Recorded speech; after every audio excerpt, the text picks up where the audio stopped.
Hello everyone from the mountainside of Mimasaka, Okayama. We're here in Okayama International Circuit. It's round 2 of the 2024-25 Hololive GT3 Japan Series, and we're going to be racing at the Okayama 400 Split A race coming right up.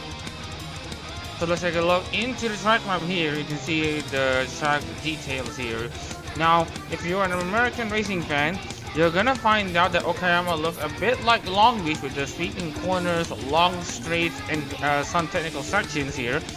We have 12 corners in total here in the circuit. We're gonna be racing also for a total of 55 laps for each of the 2 races that we will be hosting this weekend. Of course, the first of the races will be for the Split A race for today/tonight, and then for tomorrow or tomorrow night we will be hosting the Split B race. And you can see here the target lap time is actually at a 1:31.657. So again, apologies when one person is the only one who does all of this, then something happens. And so you can see here, so you can also see the stream schedule when you're at it and all that stuff. You know, the Split A racing, the Split A races have actually moved forward by an hour due to some issues with the commentary, but we'll explain that later as we're going to actually get into the the Split A qualifier standings. So let's take a look into what it looks like right here. So Racing Coraggio won the last race of the Split A field at Sportsland Sugo. He races for Lapis Darkness and is currently on top of the Split A standings. Behind him is Zeke Wimberly, who actually gave a good fight to Coraggio, but Coraggio eventually overtook Wimberly with 5 laps to go. Then we have Johan Sinful 3rd for Natsuru Matsuri, Sean Pauly 4th for Inagami Kora, and Tamiyoki Aoki 5th for Takani Louie in her first start for the team. And then we have Brooke Allgore for Ozora Subaru, the runner-up of the 2024 CEO Series. And following him is Ed Sky, and Sub-Young Un, and Calum Gibbons, as well as Crystal Salmon. They round out the top 10. Jeff Rohan is in 11th with Misaki Sakura 12th, Alex Grant 13th, with Kizara Leo 14th. Seirin grabbed the last points of the Sportsland Sugo race, the Sugo 500 Split A race, with Al Santana being the first driver to miss it due to a botched strategy and a terrible final stint, unfortunately. Jake Martinez 17th, Michael Turner and Kamei Riba, of course the 2 drivers who did DNF in the previous race at Sportsline Sugo. They've been looking to bounce back here in Okayama. So with that out of the way, we're going to be moving straight into qualifying. So my name is Muhammad Shazid Reza, and unfortunately due to lumps on my throat on the left side, I cannot really commentate as much. But fortunately, we do have replacements, and that replacement is of course the Gaogura driver for Formula Hololive International, Grave Prower. So Grave, as we're about to get this qualifying session underway, I would like to hear your thoughts.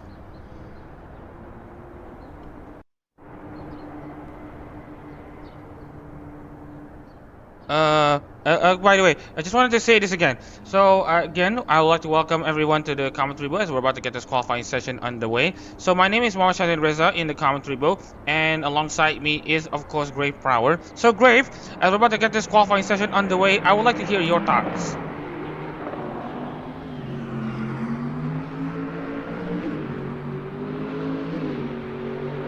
Alright, so Grave isn't here at the moment, but we'll try to work with what we got.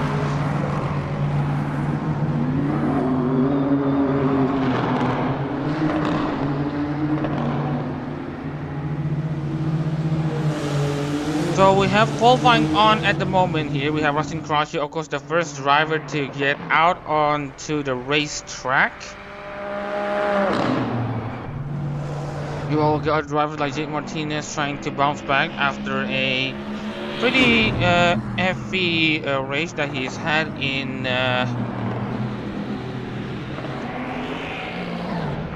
Sportsland Sugo. And speaking of which, just to remind everyone that at the same time, running the races at the same time as we do is actually the VTuber Racing Project. They're running the Cobra Car Championship Trail as we speak. in the VTRP, so we have dropped a link if you want to watch Homo Car Racing, if you want to see the other corporals race it out against each other in their championship series. It's in the live chat. Anyways, we're looking at Russell Carrasco, who is starting his lap at the moment, but that's not going to be the driver in focus. So we will be focusing on Alson Tannerau instead. So we're going to go on board him. So anyways, in the final two corners, turn 11, and then coming into the final corner, try to carry as much speed as possible for this pretty decently length front stretch. The full power of the Nissan GTR, and Tannerau gets himself under the bridge, which is where he will be braking into turn 1. Just get as lot of speed as possible into turns 1 and 2. He hangs it around in third gear, just time by, and then into this section here, and then he comes into Atwood Curve.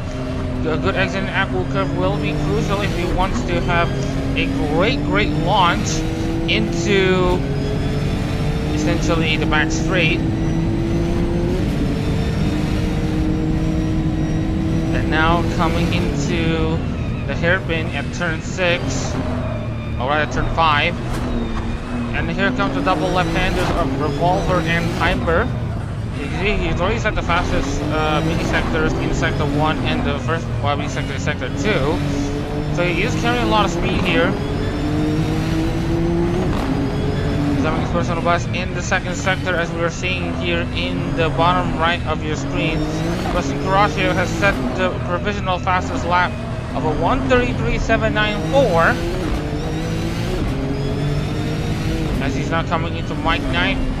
Again, lots of third gear corners, lots of medium speed corners, very technical here in Okayama. And of course, getting to the final corner, you have to carry a lot of speed in the final corner and get a good exit off of that final corner for you to get a good lap. Alson Tannerau has now moved himself into 3/1000th of a second of a slower lap time than Callum Gibbons. And now with the Nissans actually having their start line woes fixed, I think we are going to be seeing Alson Tannerau actually bringing home this race lead at the very least. But of course, Tannerau having a pretty nifty record. Speaking of which, Olgor has responded with 1:31.041 over the rest of our driver.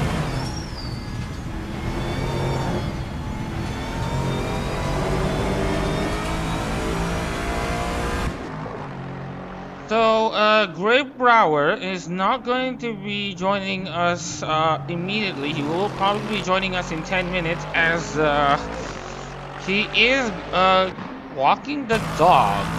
So, it happens.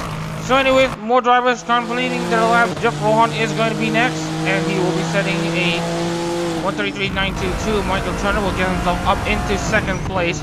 Sean Pauli, meanwhile, is going to get into 10th place. Salman. Oh dear, you can see here, he is kind of blocked, but he has set one of the fastest mini sectors in sector 3. And he is up into 9th place, but not before he gets bumped.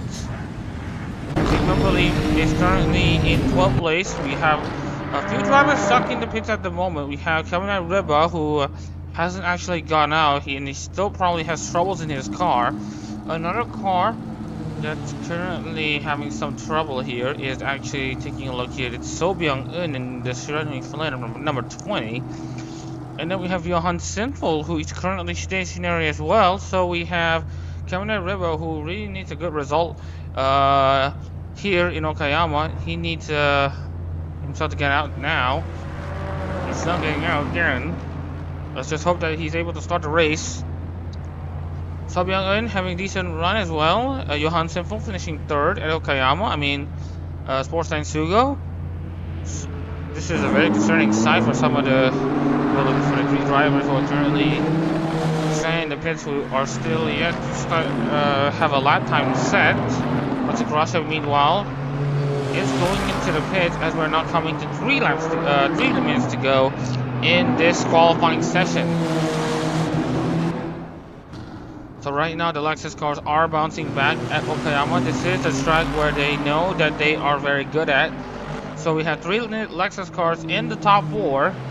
The best Honda is, ironically, Misaki Sakura, who's currently running in 7th.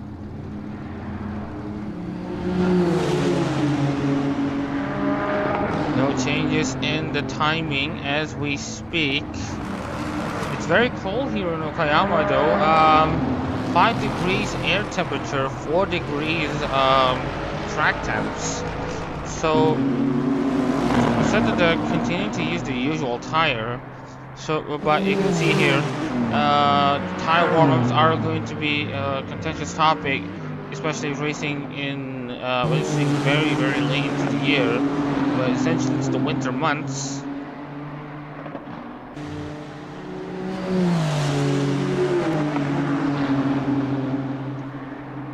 Zigwimberly is now currently the 2nd fastest driver as he now places that Shirakami Fubuki number 22 up in near pole position. So we're gonna see Grip Power back in the booth soon. So once he's back, I will probably hand over much of the commentary to him, especially after the race starts to essentially rest the throat. My throat is already stinging me as a lot at the moment, but we'll see how far I can go.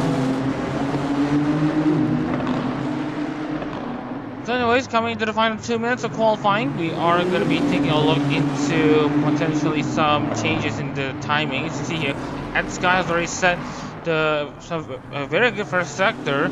Will he set the fastest 2nd sector? And predictably, you can see here the 2nd mini sector and sector 2 just continue to show up. And Ed Sky just continues to set his personal best after personal best. Also, watch out for Alex Grant, who's currently in the pits.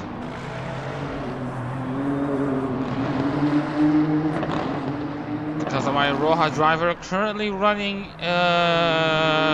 on track. He's currently 3rd in this qualifying session. He's not improving in the final sector. That's not where the Nissans are very good at. But he can try to get close to Zeke Wimberly. He does try to get close with his personal best, but it's not going to be enough to bump Zeke Wimberly down.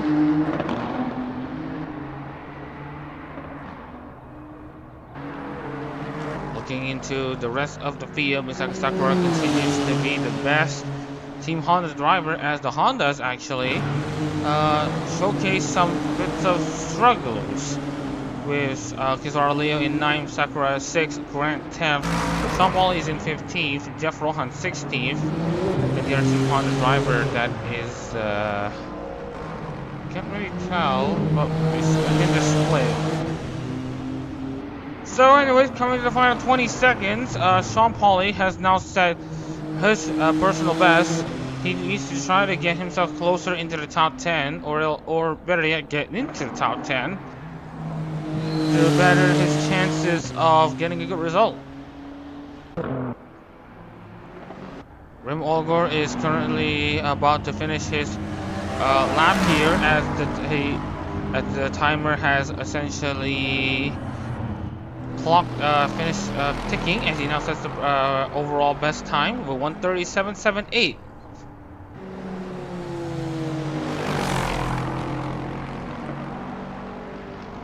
It looks to me that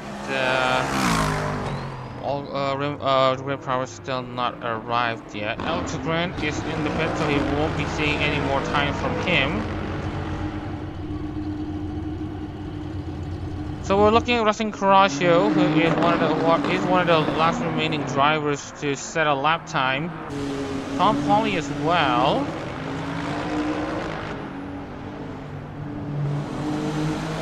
Zeke Wimberly, of course, one of the remaining drivers who are going to be crossing the line. No changes in the timing tower with the exception of Rustin Caraccio getting up into 2nd place.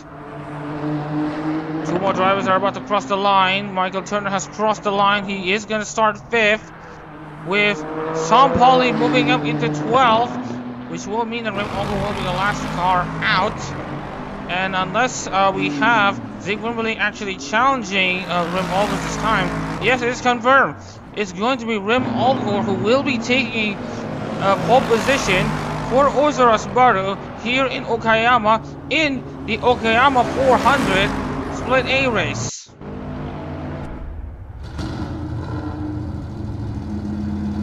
We're going to be taking a look into the records as we're checking into what's going on.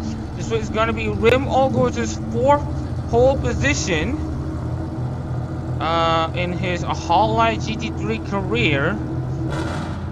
And for Ozora Subaru, it will be essentially, just wanted to check the stats.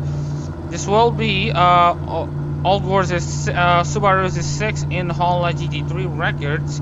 And as for the manufacturer, this is set to be Lexus's 33rd pole position of their entire career and stuff. So let's see if Grape Power is back. So Grape, what are your thoughts in this qualifying session? Right now, watching these drivers go, these drivers are forced to be reckoned with. I have seen multiple drivers go as hard as these guys, and I definitely know these guys are true to their spirit, and I'm excited to see good old-fashioned racing, but with these types of cars. So this is going to be exciting. Right. Nice to know Grape Power's thinking. So anyways, let's take a look into the starting lineup here for the Okayama 400 Split A race, second round of the 2024-25 Hololive GT3 Japan Series qualifiers. So we are going to be taking a look into the grid as we speak right now. So we have Rim Olgor sitting on pole position for Ozora Subaru here. As you mentioned, 4th pole position of his career, 6th pole position in Subaru's career. The Subaru one's got to be very excited of this prospect. Austin Carrasco starts second in what would be his second attempt at a race win. He's already done his first. Forward Out plus Darkness. And then we have Shirakawa Fubuki driver Wimberly continuing on this amazing form. He starts third at Sky 4 for Kazamaru Iroha, where he got one of his best finishes in his Hololive GT3 career. He finished inside the top 10 if I'm not mistaken the last time we were at Okayama. Mark Turner 5th for Shogun Inoue, with Tomoyuki Aoki 6th for Takane Louis. 7th place Misaki Sakura is the best Honda driver with Cal Gibbons 8th for Roboco. Alcantara 9th for Nekamata Kai with 10th place Kisora Leo for Murasaki Shion. Alex Grant 11th for Yukihana Lobby with Sean Pauly 12th for Inagami Korone. Siri 13th for Otono Sakade with Jake Martinez 14th for Roy Calliope. That makes it a week loss row 7. Just Salmon starts 15th for Aski with Jeff Rohan 16th for Tafari Mikoa. Due to Johan Sinful, Sobyung and Kamina River not saying the lap time, the safety car will actually start ahead. But we will clear the safety car as we're about to start the race. So the Sinful will eventually start in 17th. Young In will start in 18th, and River will start in 19th. So with the race about to get underway, actually, I would like to actually hear one more of your thoughts coming into this race, Grave. Well, definitely no. I've never seen these, physically seen these drives before, but I definitely know there's going to be a lot of bump and runs, a lot of contact, a lot of rubbins racing. That's how we say over here on the American side. So this is going to be quite exciting. This is like a road course, classic road course style track. So basically, this is going to probably be like Glen, the Watkins Glen or something. All I know is I might get a little scared driving on this soon. So this is more like a preview of what I'm going to be on. All right. So essentially, if you are an American, if the best analogy here is possibly Long Beach as for basically the shape of the track, but I can agree with your sentiment of matching Okayama with the Glen. But let's not move too much aside as we're about to get this race properly underway. We have Rim Olgor on pole position, and alongside him is Rustin Carrasco. We have the 55 laps of the Okayama 400 are now finally underway, and it looks to me that Olgor doesn't have a good start. Rustin Carrasco is already pouncing into the start, into turn 1. And looks like Sky is also going to jump forward. Will there be any crashes? Looks like the 3 cars who have not actually got out of the pits are currently stationary inside the in the middle of the track right now. Let's see if they're able to be teleported into the pits on time. Otherwise, we will have to restart. So right now, these three cars, they are not going to be set on continuing any further. So currently, at the moment, pending any teleportation back into the pits, it's going to be Rustin Carrasco leading here in Okayama. And then it's going to be Rim Olgor second, Etsky third, Tomoyuki Aoki now battles with Zeke Wimberly for fourth place, right at fifth place, and then we have Michael Turner in seventh, Dick Gibbons eighth, Sakura ninth, and Tara inside the top 10. This is still very concerning. We got these three drivers still stranded in the pits, in the middle of the track. So it's like unexpected for the cars. Oh, they actually got to the pits in time, just as the cars are approaching close to the final turn. Just got to say, when the race starts, boogie, boogie, boogie, let's go racing, folks.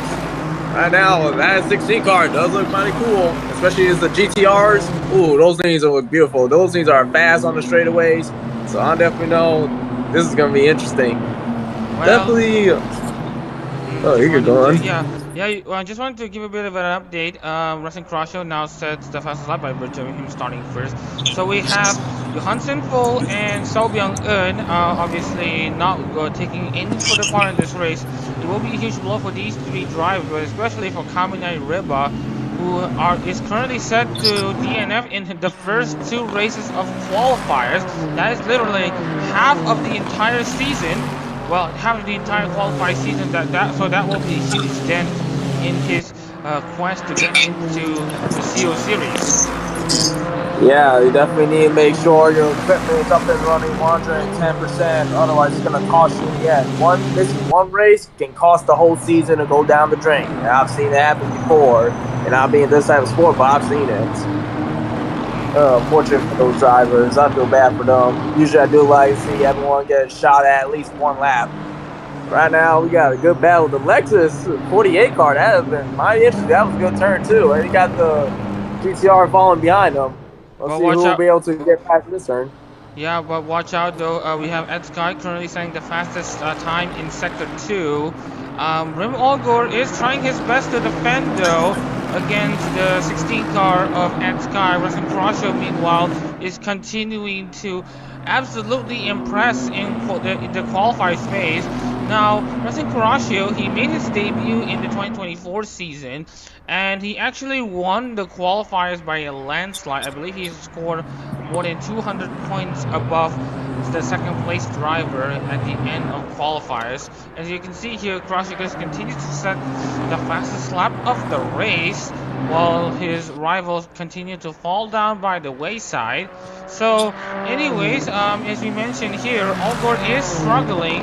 As you mentioned in Sector 2, right, he is trying to find his mojo back. But you can see here, that guy actually has the fastest Sector 1 time. Yeah, I mean, those were some good passes there, especially those turns. Those cars are actually good at turning. Some of them are good at it, some of them are not. Yeah, and you can see that some of the drivers that are currently struggling at the moment. Masaki Sakura has actually stolen back 8th place from Alson Terra. We got another battle here. We got Kyle Gibbons and Michael Turner.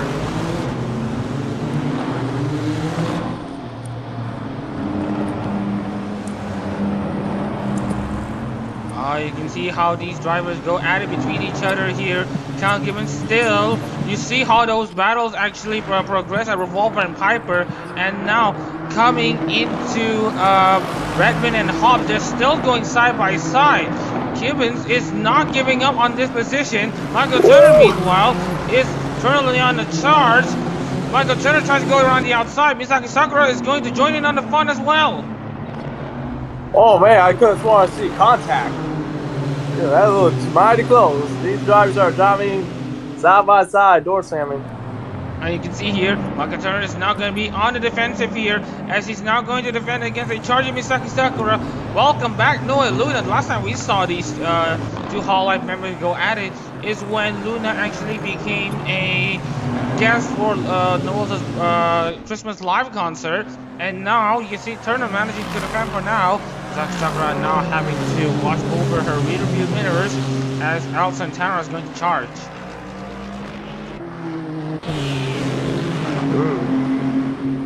And meanwhile, we get to see the recall cars actually struggling here in Okayama. So we have Jake Martinez down in 15th, Saber in 16th. And then we have Crystal Salmon, the last of the standard Hololive GT3 cars, currently running in 14th, 4 seconds behind Jeff Rohan. So this is not going to be an exciting look for the ASCII team.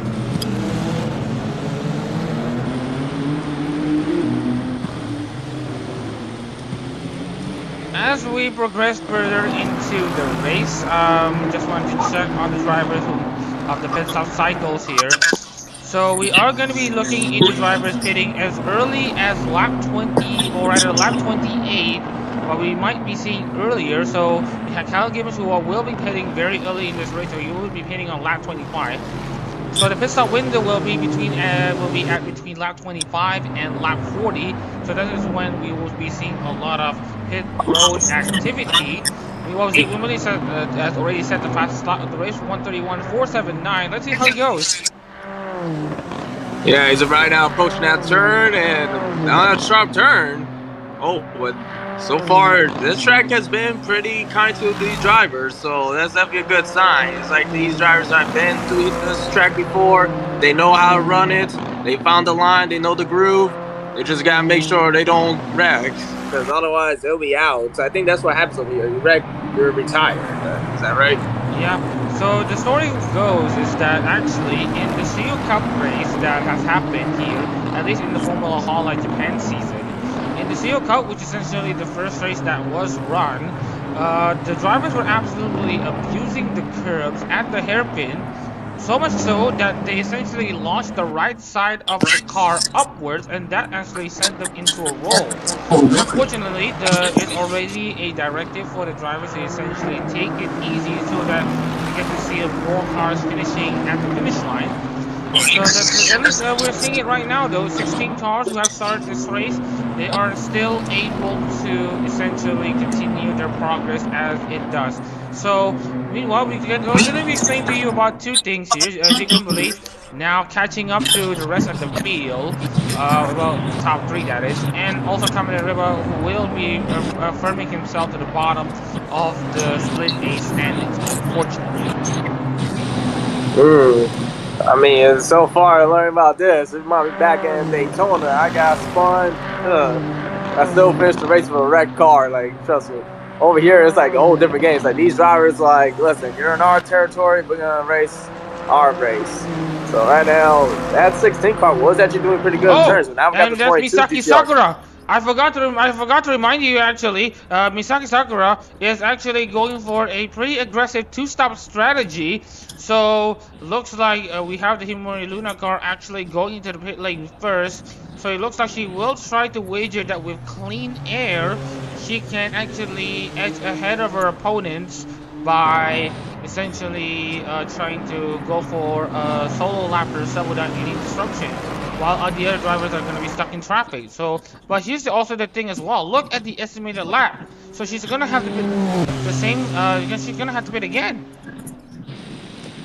I mean, you saw how she was hitting those brakes. She was hitting those brakes hard. You saw the brake rotors were glowing. You better be careful. You push those, do that too much, you're going to lose your brakes and you're going to be in serious trouble. Trust me on that. You don't want to waste your brake pads too much too early in the race. Well, I mean, it's a clever strategy, but you gotta be careful. Well, if you want to know about these Honda and Lexus GT3s, no, it's actually pretty normal for these brakes to glow this hot. As long as you don't use the brakes too much, as you mentioned, it is going to be A-okay. As you can see here on the front of the Honda and Lexus, you get to see essentially the air vents on the above the tires. So this is where the hot air should also go in the event of, let's say, the car's braking into a corner. So as you can see here, Misaki Sakura just continuing to run her own race as she does. Meanwhile, at the front, we're not going to be expecting a lot of action at the moment, but maybe we might see some action between Kizuhara Leo and Alex Grant, especially Sean Pauli, who's actually trying to catch up. I mean, yeah, those vents are actually helping the car, because if you have more air cool air going into as you brake up that hard, the brakes will actually cool quicker. Actually, that happened in Bristol, I believe, one time. But you can see those brake pads on the 56 were going red hot. The more, like, let's say if you had the bumper gone, this car will actually have a huger advantage because more cool air goes in, the brakes will cool down quicker. He just basically will become a faster car. As Sean Bonny gets up into 10th place, great stuff from the Inagami Corny driver, of course, one of the veteran drivers in the organization. He is currently racing in his 4th season in Hololive GT3, continuing to race for the exact same virtual YouTuber. Corny is getting through and through Sean Bonny as he now continues to try to defend against Alex Grant.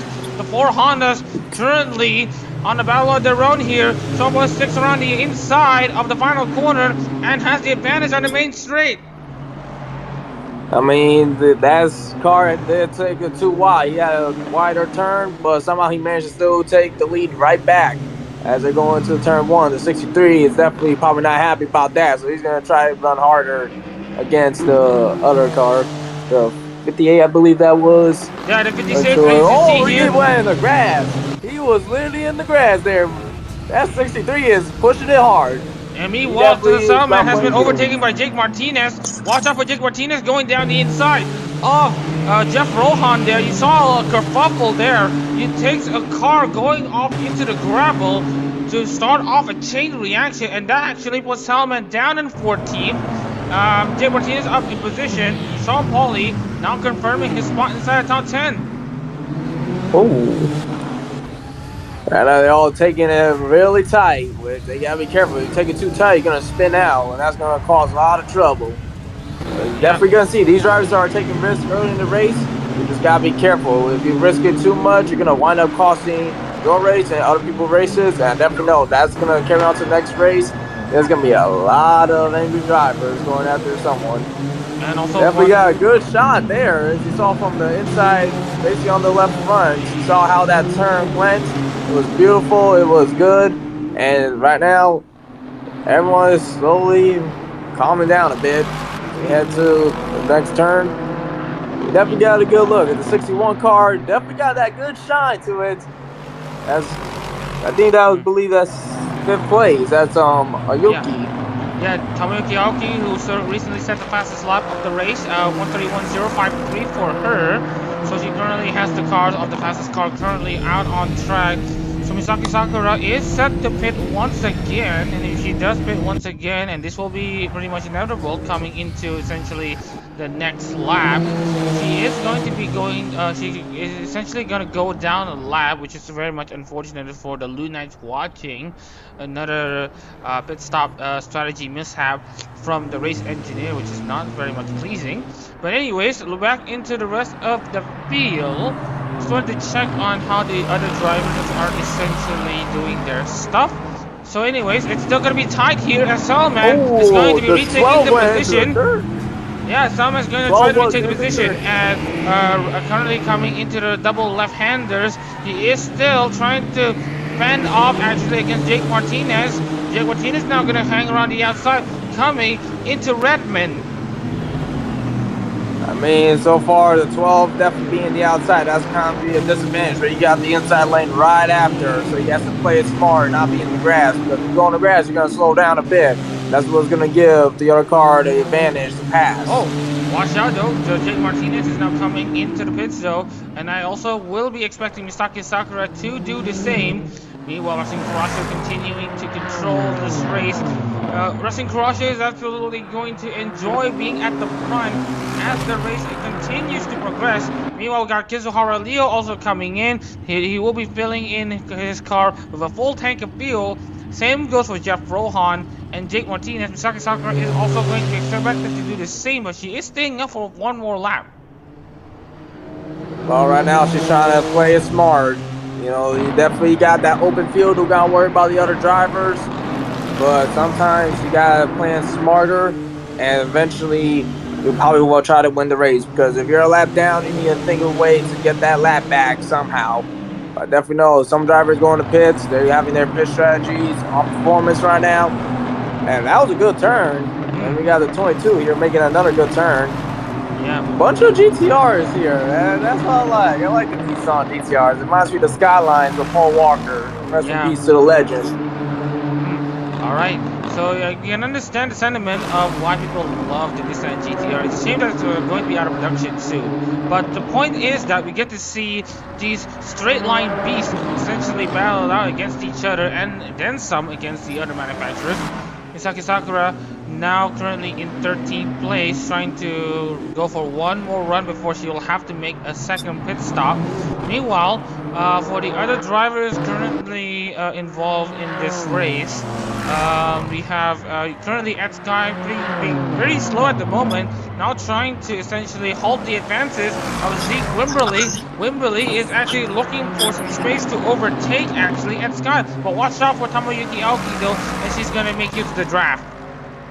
Yeah, you definitely need that draft to try and get a bump. Well, not try and get bumper runs, to try and get a shake and bake. Because you get the draft and you slingshot it, you definitely got the upper hand from that.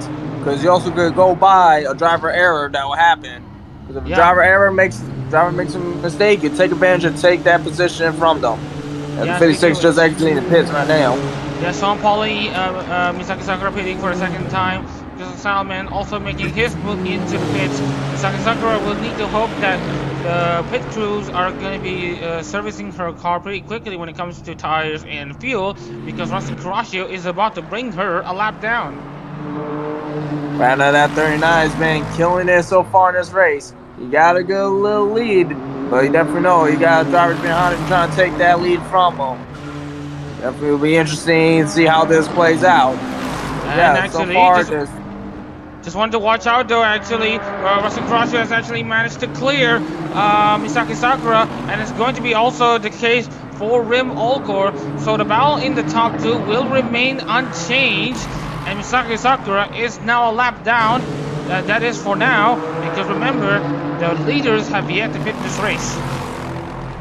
Yeah, that 31, during that turn as the leader was passing, that turn was a little bit wonky, so she better make sure her car is 110%, because you never know. The way that turn went, that kind of looked a little scary on the track. So I'll definitely know from here from the boost, from seeing that, definitely know there's probably might be some issues with the car steering or something in the front. Because that turn was a little wonky, and that's a little worrisome to some drivers. All right. Just wanted to also check on to Zeke Wimberly though. Wimberly doing a pretty decent race at Sky, holding the drivers back. These are actually making a train of sorts here. Zeke Wimberly currently trying his best to pass Sky. Aoki currently trying her best to get into Zeke Wimberly as well. Cal Gibbons, Michael Turner, both of these drivers are also going to be in the mix for the battle for third place. Yeah, they're definitely going to try to push as much as they can to get into at least the top three, because that's where mainly, if you get the podium, you get the champagne, as some racers call it. I think they say that over here at these type of races. Because you definitely know top three is like the best positions to be in for a race. If you can't win it, at least be in top three, because you still get points. Consistency is key when it comes to these type of series. Oh, watch out, though. Zeke Wimberly trying to go down the inside, though, of at Sky. Wimberly trying to force at Sky off wide, and that actually gives Wimberly the edge to try to move around the outside at turn two. But it's going to be off. He's going to go off. Yeah, he's gone into the gravel trap that will actually help at Sky, and this will also put Zeke Wimberly in a dangerous position where he might actually be exposed by Tomoyuki Aoki. Meanwhile, Calvin Gibbons and Michael Turner are just waiting in the wings. Yeah, that was a dangerous move right there. That nearly cost him his race. He cost him position, but at least he managed to get back on track. He managed to keep going without any other incident. Man, that was scary for some seeing this. These drivers, they ain't playing games. They're here to win. They got their aggression level up high. Just wanted to give a bit of a around the grounds update for the VTRB. Imi Bisu, I believe, has won. Imi Bisu has, I believe, won round 4 of the Kopakan Championship Trail Championship Series. So congratulations for her for winning at, I believe, Edmonton. So very nice to see essentially how it progresses on the other series. But meanwhile, back in Hololive GT3, we are still yet to see lots more pit activity from the second half of the drivers. speaking of which, if you look at the gap between each of these drivers, Zigwimmerly is actually not giving up though. Yeah, so far actually on the other side in the Anaheim right now for the RR Monster Truck Series, Goldberg got the fastest qualifying times. They're still doing qualifying. So right now the new season is getting hyped up right now. We got a lot of motorsport action tonight for the weekend. So this is exciting as it is. Oh, and Zigwimmerly is actually going to try again. He might actually try a different line here, which may not help his cause. Because look at Tomoyuki Aoki though. I think he might have a great exit off of Atwood, but I think Zigwimmerly has got it covered. Yeah, managed to survive that. Gotta be careful, but you also gotta watch other drivers. See any mistake, take advantage and take the lead from them. Get past them and then eventually slowly work your way up to the front of the field. Just wanted to check on the drivers. There's a few loads here. Crusher will be pitting in the next 20 laps. Olgo will be going for an extreme overcut strategy, so he will go long. So it will be field mileage in the case of Olgo, at least for his first stint. And then we have X-Guy, Zigwimmerly pitting in between the lap 30 to 35 range, as well as Tomoyuki Aoki. Gibbons will be pitting earlier as well. While Michael Turner, on the other hand, will be pitting pretty late as well. And Tararal is also going to be pitting pretty late. Seirin will actually try to hang on until the end of this race with this fuel load. Whoa, this is a new car. I didn't see this. Yeah. This is a first. So essentially, I could have sworn I saw a Mustang. Yeah, it was a Mustang for Jake Martinez as he represents Hirotoshi Ao. But for the likes of Seirin, she represents Otonose Kanade, and what a slick Ferrari for 296 that is. Yeah, they didn't see those cars in the pits, so that's the first time I could have sworn I saw a Mustang earlier, but I didn't want to question it. But now I definitely know there's a Ferrari and a Mustang on the track. I think there's like a movie based off these two brands going at it. So this is going to also get interesting. Well, yeah, I think there was a movie called Ford versus Ferrari. Yeah, Ford versus Ferrari and all that stuff. Le Mans 66. It's actually based on the real life event that happened coming into the 1966 24 hours of Le Mans. And of course, it was between Shelby and the Ferraris and all that stuff. Let's not get into that a bit too much. As you see, Michael Turner trying to make his move against Gibbons. Of course, Gibbons using his racing experience. Of course, he won the 2023 Hololive GT3 Japan Series title with Roboco. And of course, we got these two Aussie drivers now going at it between each other. Yeah, that was definitely a close call right there. He went into the sand a bit, but he managed to get back out. So far, that 08 car is making it well. I just noticed it was the 8, not the 6. But definitely, these drivers, so far, there's not a caution. Like, none of these drivers has caused an incident, which is mighty impressive for first time me watching this live. So this is kind of exciting. Yeah, welcome to GT3 Racing, great power. Welcome to sports car racing. I hope you are going to be able to see more of these pretty much soon, as we are now going to be seeing more drivers try to go at it between each other. Especially looking at the mid pack of these drivers, you can see here Cesar Leo, Alex Grant, Jeff Rohan on a battle of their own as well.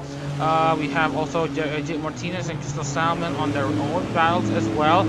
Also taking a look into the gap between Sky, Wimberly, Aoki, Gibbons, Turner. Like, this guy's trying to make his car as wide as he can. You see how he's just able to continuously defend against Wimberly. That car is what was like. I tell you what, this car is one serious wall to get past. That is. Yeah, sometimes having a wider wheelbase is actually better for racing. Definitely have seen that before on grid number 12. Because if you got the shorter wheelbase, it'll literally be terrible for turning. So definitely if you have a longer wheelbase, wider ones, it actually could give you a huge advantage. Right now we got the 18 out here, making it like that green that 18 got. That's pretty cool. Yes, never know, that turn was good. Oh, a little bit the, I think it's bumps they call it.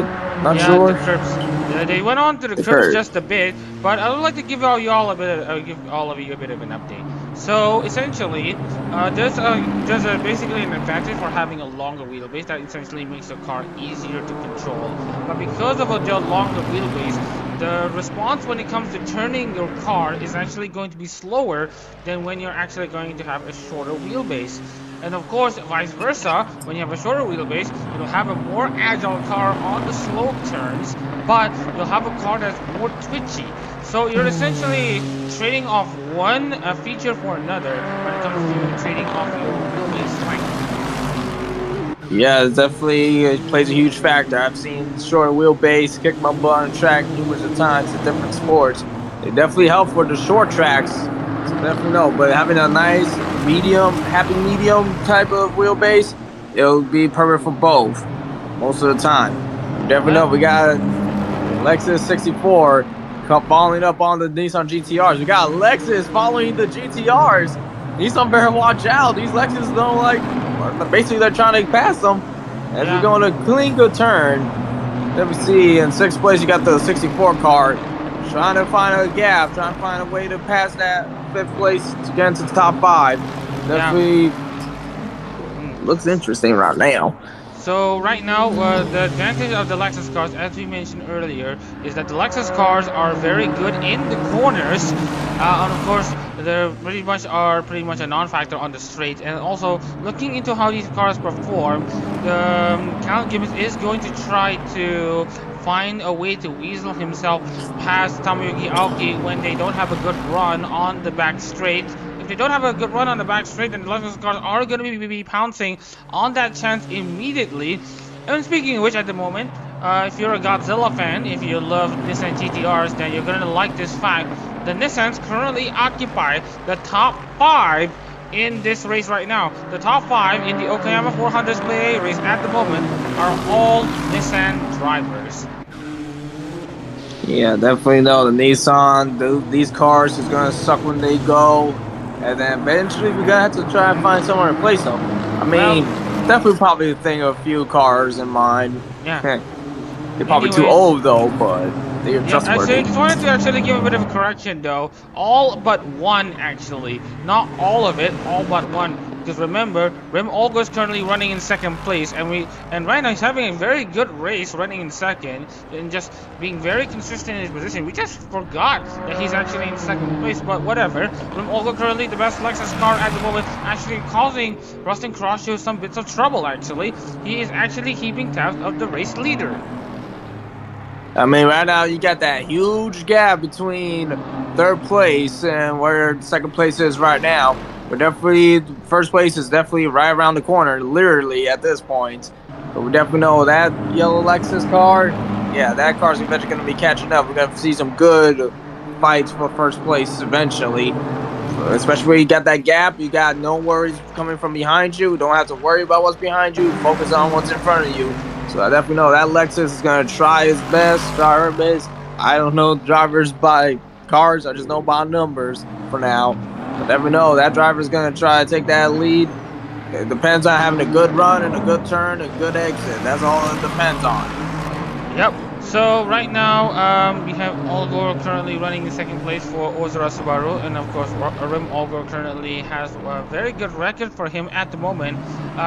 For this driver, he's already won 3 races for the Subatomo for Ozora Subaru, and of course, Ozora Subaru has already won 6 races in Hololive GT3.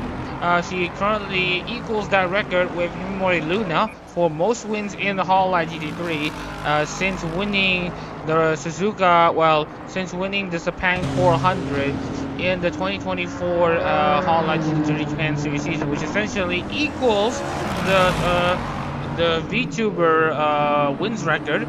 And if he does win right here, then he will, Ozora Subaru will break the record for most wins out of a single virtual YouTuber in Hololive GT3. So Olgo has lots of reasons to just continue racing as he does for Ozora Subaru. I mean, it's like being loyal to the team you're in, and right now we got some pit action. Let's definitely see how long this will take for the pit crew. Definitely be exciting to see. But we definitely got the Ferrari back on the screen now. That 30 car, woof. This is actually the first time I've seen a Ferrari too. I've never seen them in person. All I see is the Corvettes. That's all I see. But that GTR, better be careful because that Ferrari is coming up fast. Well, we'll have to watch out as well, though, because we are actually going to be activating a new graphic at the moment. We are going to be taking a look into the tire wear that Sabrin currently has, and right now, the wear is actually pretty obvious at the moment. Currently, she's in the about to get into the medium grip territory. That is when the tire wear are about to really start kicking in there. So right now, if Sabrin is going to be expected to run this race as she does until the end of this race, then she's going to be running for prime position at the moment, but she is going to be sitting duck to the rest of the cars that should be able to catch up to the Ferrari. As Akuro now continues to set fastest lap and fastest lap, he now says a 1:30.919. Well, definitely got a tip for the 59 and Ferrari. It's best to just stick to the inside because you lose. There's less tire wear when you stick to the inside line. That's actually a true fact. The inside line, you got less tire wear, less gas, losing a lot of gas. Basically, it's the best type of line, but it doesn't work on every track. So, but definitely keep that in mind. Yeah. As we got a bunch of GTRs in the pack right now. Yeah. See a bunch of GTRs going after that Lexus, or is that a Honda? I don't. Yeah. Right now, yeah.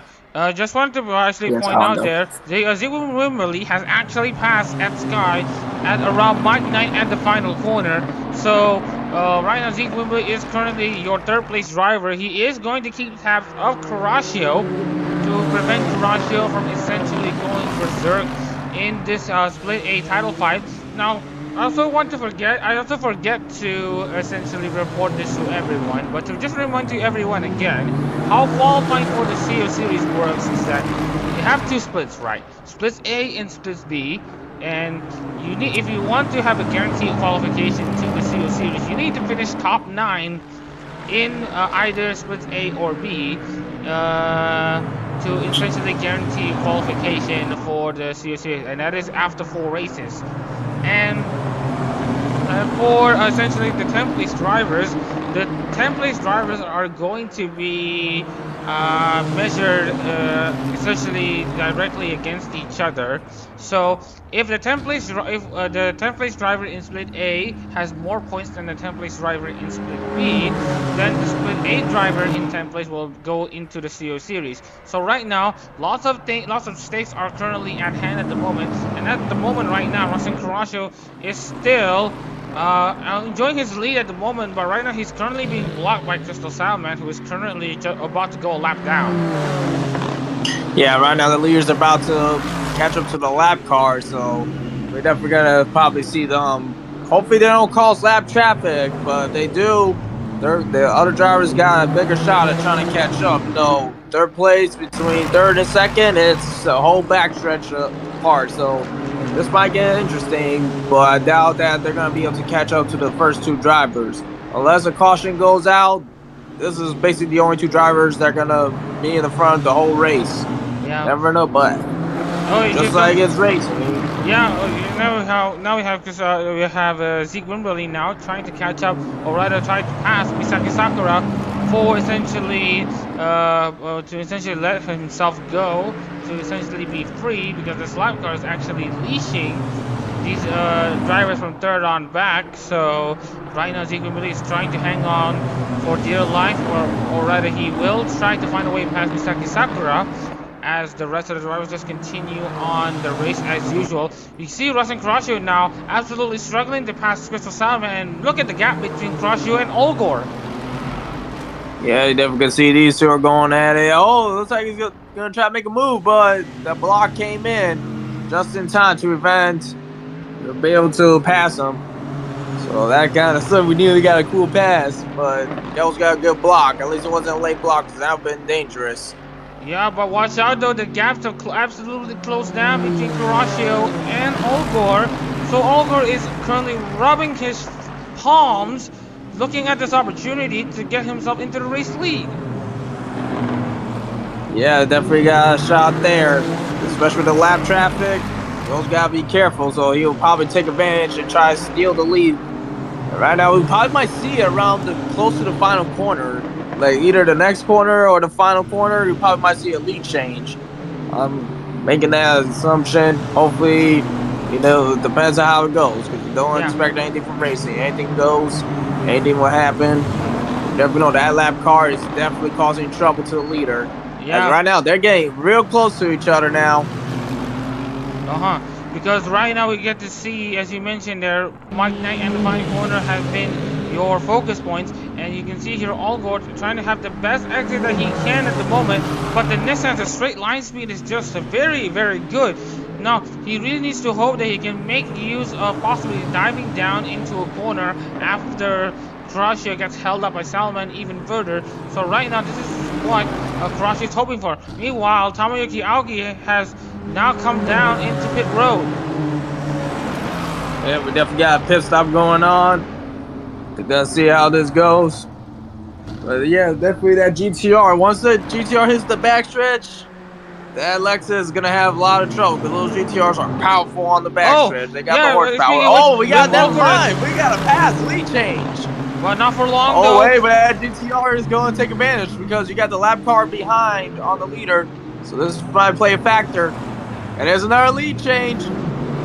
Oh, and now coming into Revolver and Piper. Another lead change. Allgore is going to try to hang around the inside between Allgore and Revolver and Piper. Tries to push Kurashio off wide. Kurashio isn't going to let go of his lead that easily. As you can see here, Kurashio has managed to defend his lead. He said, you might take the lead right now, but watch this. He definitely got that slingshot in him, so that's what basically what happened. He got the slingshot, especially with the lap car blocking the 848 car. Definitely played a factor. That's what one thing when you got two leaders, you got the leaders and you got the lap car. You can take advantage of the lap car to pass, especially if you lost the lead.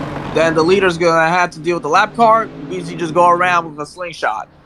And right now, definitely some good racing there. Yeah. So as the drivers are gonna be continuing on their races, we are coming, or we're about to come into the halfway stage of this race. And right now, it's been very, very positive from the standpoint of the fans who guess this, who already have seen very much amazing racing action here in Okayama. But here comes Russell Kurashio once again trying to clear the lap car of Crystal Salmon. Yeah, definitely got some action here. Definitely definitely got third and fourth also fighting for each other. But we don't know how they're going to be able to catch up. Oh, we need to get some contact here. Actually going down the inside though, Crystal Salmon trying to cause some troubles for Kurashio. But I don't think Crystal Salmon is going to cause any more trouble for Kurashio, as now Russell Kurashio is essentially unleashed.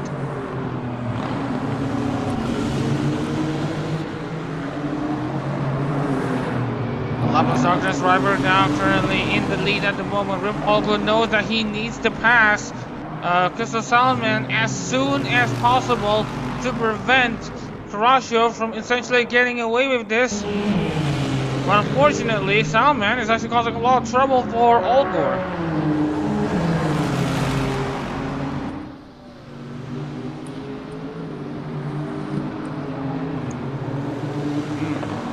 So, just a bit of a double check on the situation here. We got Ed Sky and Zeke Wimberly, or rather, it is Michael Turner now trying to go down the inside of actually Ed Sky. As you can see here on the final corner, Michael Turner has now moved himself up into third place as Zeke Wimberly gets into the pit lane.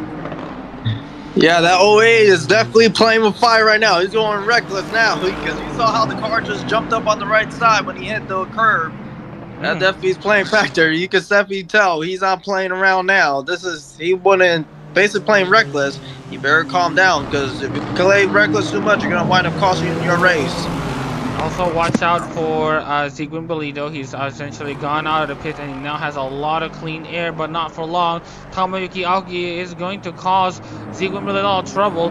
And note this actually, Tomoyuki Aoki actually pitted way earlier than Wimberly and has managed to get ahead of Zeke Wimberly. This is what we call the undercut strategy. So essentially, pit when your opponent is stuck in traffic. Get out of the pit lane, get back onto the racetrack, and set fast laps while you have clean air, while your opponents are stuck in traffic. And when they pit, you can get ahead. So basically, if you pit early, he could definitely take advantage when the leader is going to pit, because once you pit early, you may be in the back, maybe lap down, but once the leader is coming to pit, you got all that advantage in your hands, and you depends how you play it. You might get those last back and eventually get up on positions. And right now we have Countess who's going to be set to run the entire race, well, the rest of the race as it stands. Speaking of which, the other drivers at Sky, or rather Michael Turner, who has already set the fastest third sector out of anyone so far. Remember, the Lexus cars are very, very amazing on that final sector. As we are going to check on the current situation here, Oliver still stuck behind Salman. Mustang Carrasco is now stuck behind Jake Martinez. So, and the closest potential battle that we have at the moment, Alson, Tanneron, and Seirin. Yeah, right now the leader got lap traffic to deal with. Hopefully he can find a way or go around the lap cars and eventually have second place, the 48, to deal with the lap car, as the first leader car gets that huge advantage with open air. Yeah. Once you go around the lap cars and then your opponent behind you got to deal with it, you definitely will take advantage of that, get more time away from them. Or what's it called? I forgot the word they say it. Well, the gap? Yeah, I mean, yeah, you gap the leader. I mean, gap the second place. Yeah. So anyways, just to give a bit of an update around the grounds here. Meanwhile, in Corpocar, at essentially Autodromo Miguel E. A. Abet Puebla Oval, essentially basically an oval in Mexico, we have GTPlanet currently leading, and then she will be on course to win at that track. Meanwhile, we have Rustin Carrasco continuing to control this race at the moment.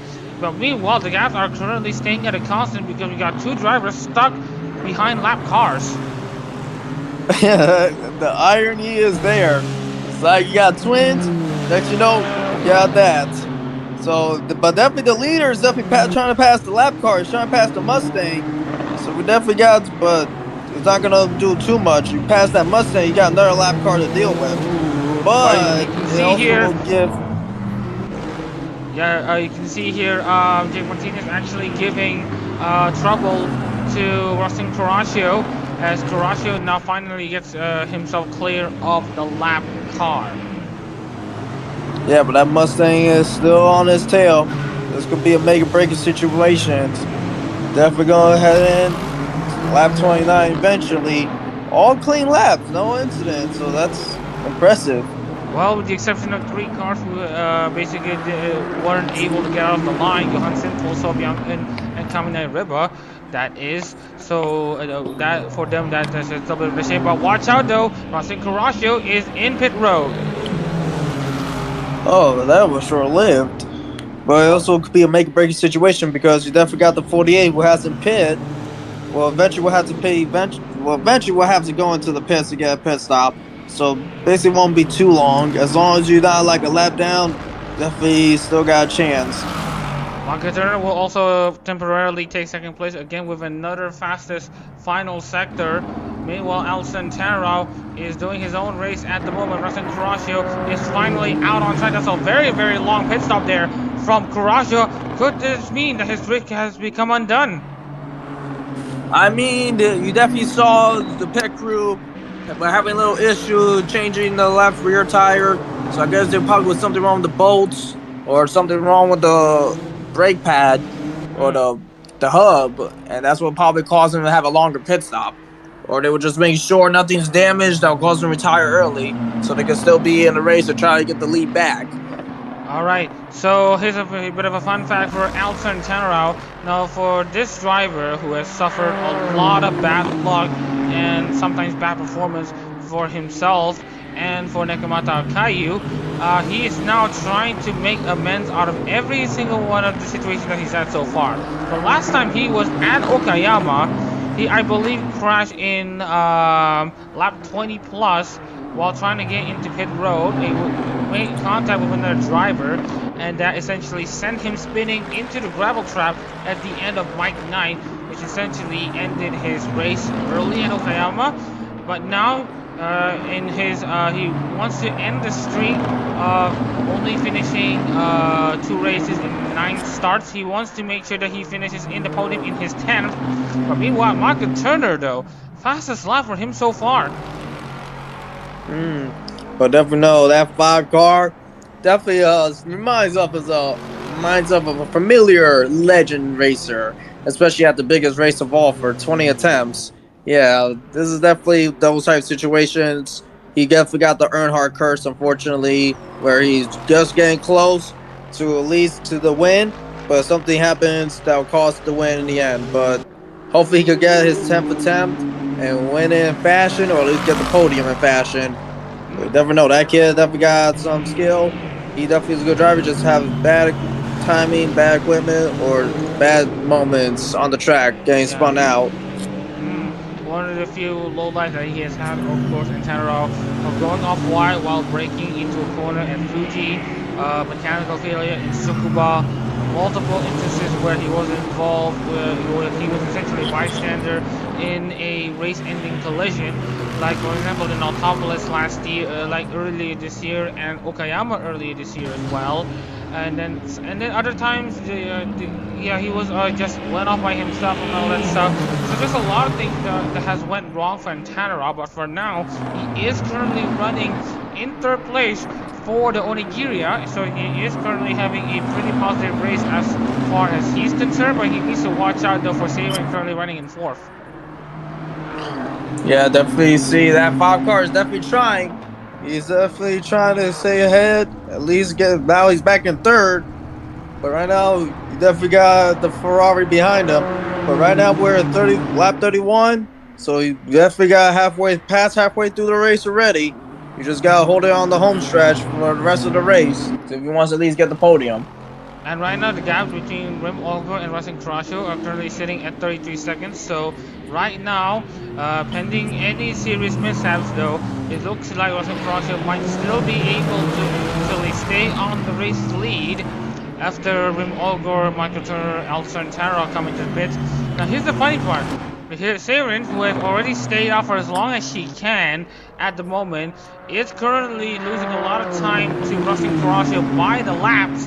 So, even if she does take the lead by virtue of his cycles, Racing Crasho is going to beat her by virtue of having the better car altogether.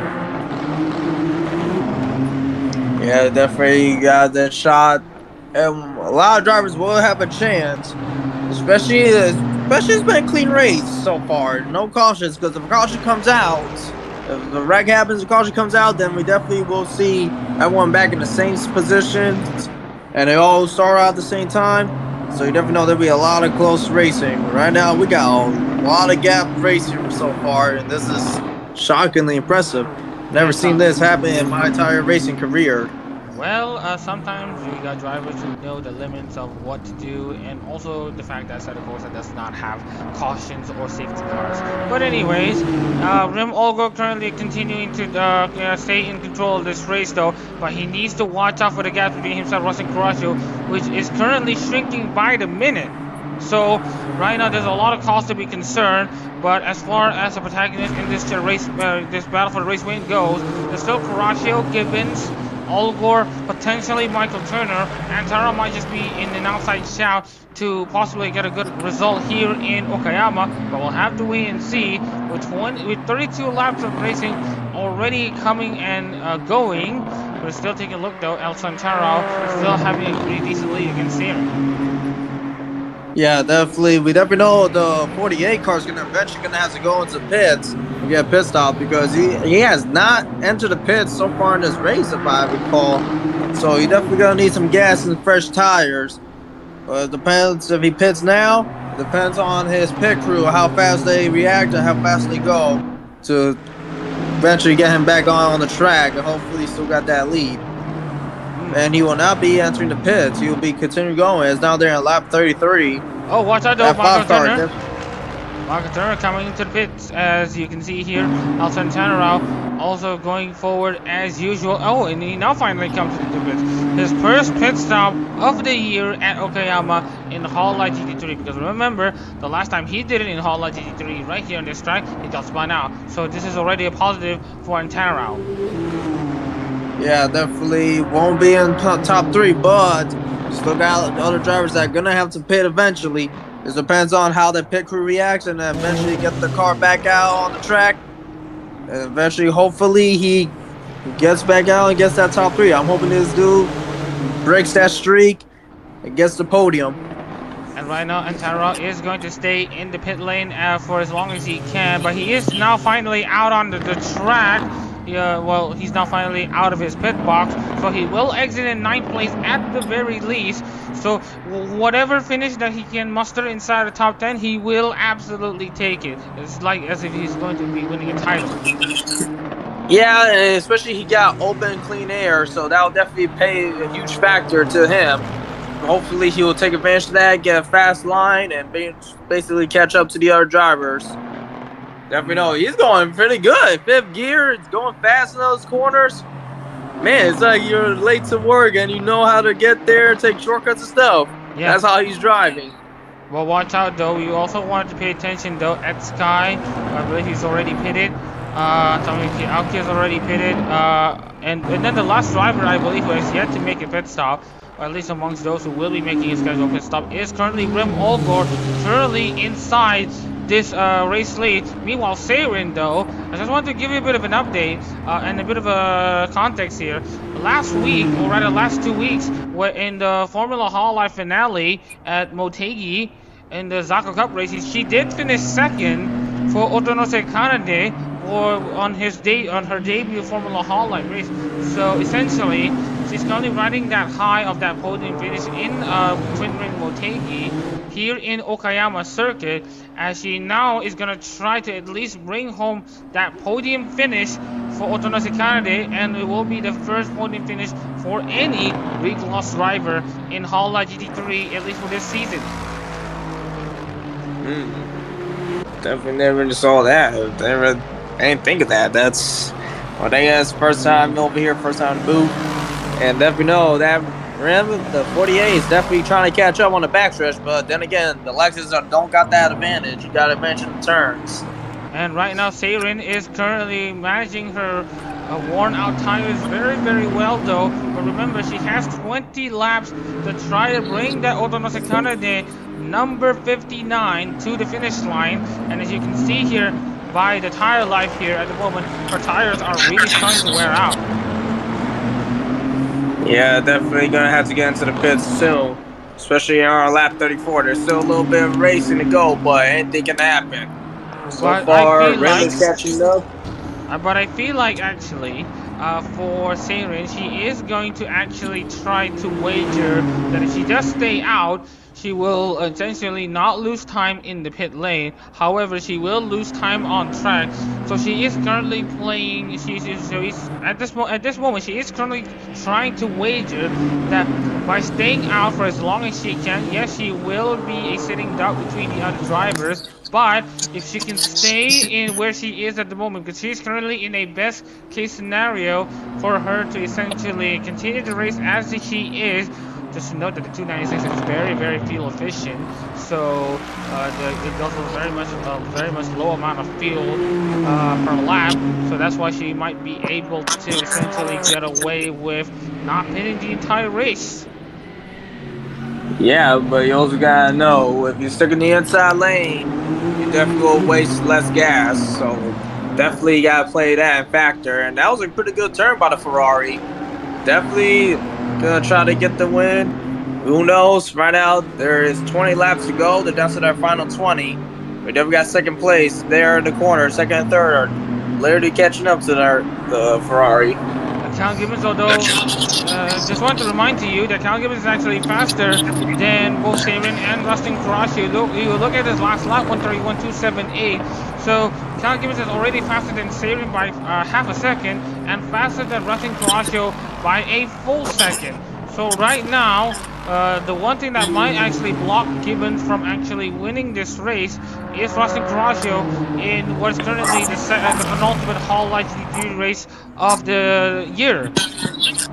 Well, yeah, but also the winning car doesn't always got to be the fastest. The fastest car doesn't always got to win the race. It's the one that doesn't quit in the end, no matter what. The one that doesn't quit always wins the race. Just because you got the fastest car, anything can happen. Hey, you got the fastest car, you got pole position, you finish up in last. Never know.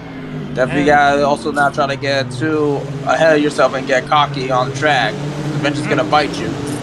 Yeah, speaking of which, just want to check on the other cases for the other drivers. Just want to take a look into actually Tomoyuki Aoki now behind Michael Turner. So Aoki's gonna, if she can get close enough to Turner, then she's gonna be like Jaws trying to attack Turner in one of these two back streets. Speaking of Jaws, we definitely know a certain shark. His car is in the garage right now, getting, pretty low. Definitely honored to be representing my favorite Hololive member, Gura. So I'm definitely excited. We got to deal with Goodwrench. Now we got a special Gura theme Goodwrench car being made. So I can't wait to see that on the track, eventually drive it. And definitely know the fans of Gura, fans of Earnhardt, they're going to enjoy that car. You're going to easily spot it on the track. But especially that 61. I do like that design. I think that's roses on the back. Yeah, definitely. Some of these cars you can easily recognize. Most of the time you don't because they all look similar. So eventually it's like playing guessing games. Where's Waldo? It's basically you're playing. Yeah.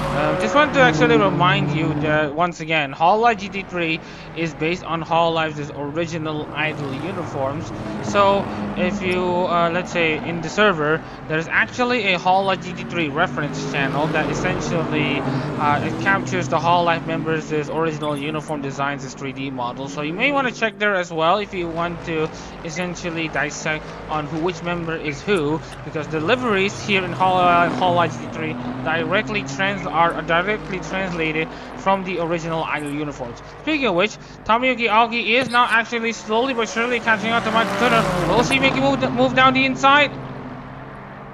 Yeah, she's making a move on the inside. Don't forget, if you hit the corner first, at least try to block out the 08 car. And whoa, that was a good turn by the 61, but the 08 got a better exit. But it depends on here, especially if you got the backstretch. Definitely is going to be the 61 taking that advantage. As right now they're in a little backstretch. They got a little stretch going, and you can see it. I think they're changing positions. No, they aren't. As they're going to the next turn. Oh, the 08 went into the grass again. Yeah. Well, you gotta be careful. Yeah, Red Ribbon and Hobbs though, Tomoyuki Aoki causing a lot of trouble there to Michael Turner, as she now gets herself into fifth place there. But watch out for Michael Turner though. She's gonna go down the inside and cause all trouble. Oh, he lost the wheels of that bicycle. Yeah. Holy cow. Sweet chaos. Yeah, you can see here Michael Turner trying to give it everything he can. He's trying to give it everything that he's got on that number 8 Shirogane Lexus there. You saw how much of the curve that he hit. This is what we mentioned though about the drivers. If you hit the curves way too hard here in Okayama, then you're gonna be on two wheels, and if you hit them way too hard, then you're gonna be rolling over. But for now, Michael Turner continues this race, and despite all of this, we have yet to see an on-track crash. Wow, Michael, this is not Monster Jam, man. You can't do bicycles on this track. This is not what it's built for. Holy cow! But if you get those two wheels again, turn to the left. Turn against the road. It'll get you back on all four wheels and quicker. But well, my golly, that is crazy racing right there. Yeah, crazy racing here in Okayama in the Okayama 400 Split A race in the 24-25 Hololive GT3 Japan Series. I just want to remind you all that actually Rustin Carrasco and Cal Gibbons are actually slowly catching up to the race leader Saren. Saren right now is currently inside this race lead, trying to hang on for dear life. At the front of the field here with worn out tires. She is gonna go the fuel mileage game. She is gonna go the tire mileage game. Let's see how she can defend from here. Yeah, but you also will notice that Rim actually got into the 4th place now. And right now, he just crossed the line. So right now we also got the 48 gonna be in play too. But you definitely got those two cars. You got Michael behind. You also got Takanumi following up behind. This is definitely going to get intense, especially it's going to be close to 16 laps right now. No, not 16. Yeah, speaking of which, just wanted to check on the gap. Watch out for the gaps between Saban and Rustin Karashi, who is currently being shrunk by the minute. You can see here how much Karashi has taken advantage of Saban in the corners. I mean, I just want to reckon though, if Saban gives a massive amount of defense, if suddenly Saban becomes the United States Department of Defense against Rustin Karashi, then Cal Gibbons and Rim Olger are gonna go at it seriously against Karashi, and it's gonna be either of these three drivers winning this race. Yeah, definitely got that advantage with the backstretch with these GTRs. These are definitely wonderful pieces of racing material, and definitely know, especially worn out tires, we definitely could see the 39 trying to take over the lead. Especially, I think the 39 is the one that's the fastest qualifying time, so this could get intense real soon. Yeah. Speaking of which, looking into Ed Sky, now about to be overtaken by Zeke Wimberly for 7th place though. Zeke Wimberly now going around the outside of Redmond and now going to the inside of Hobbs. It's going to be Zeke Wimberly now back up into 7th place. And as far as the title fight is going to go, it's going to go into the hands of Rustin Karashi, who's currently running in 2nd. Remember, Karashi won the last race of Split A at Sportsline Sugo, with Wimberly finishing 2nd, and now Karashi is 2nd and Wimberly 7th. This will absolutely go into the hands of the Lapless Darkness driver. Yeah, definitely see that. And they got another. Oh, I didn't realize there's 2A cars.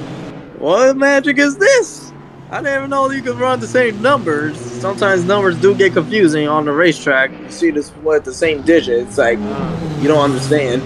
Well, Hololive GT3 actually, due to sometimes numbers clashing, we do enforce an OX number system for, let's say, drivers who you can have a trailing 0 on your number, which is not very common in stock car racing, but it is common in sports car racing. As you can see here, Shogai Noel runs in the car number 08, and the car number 8 is driven by the Murasaki Shion driver of Kizuhara Leo. Hope that clears it up.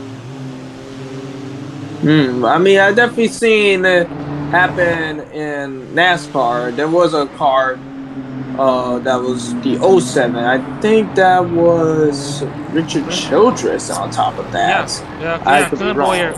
Yeah, it was Clint Boyer, I believe, in the 2007 season. They were running car number 07 because it was 2007, and the sponsor wanted them to change the car to number 07 for that season. Yeah, I've definitely had bad experience with an 07 driver, but it's not a push. There's another driver in our league. Definitely caused some issues with us in the 3, but definitely that's in the past. He's no longer racing. And right now, that 64 is zooming by real fast. Holy cow. These drivers also definitely know how to run this track. Yeah, also remember to take a look into the gaps between Saban, Rustin Karashi, Callum Gibbons, and Rim Olgo. Remember that these drivers are closing in by the minute. So right now we are going to be seeing a cracker of a battle between these 4 drivers for the race win. So it's either going to be one of these 4 drivers winning here in Okayama. Well, definitely, most likely, it'll either be the 39 or I forgot the rose petal car. I definitely got to memorize number 59.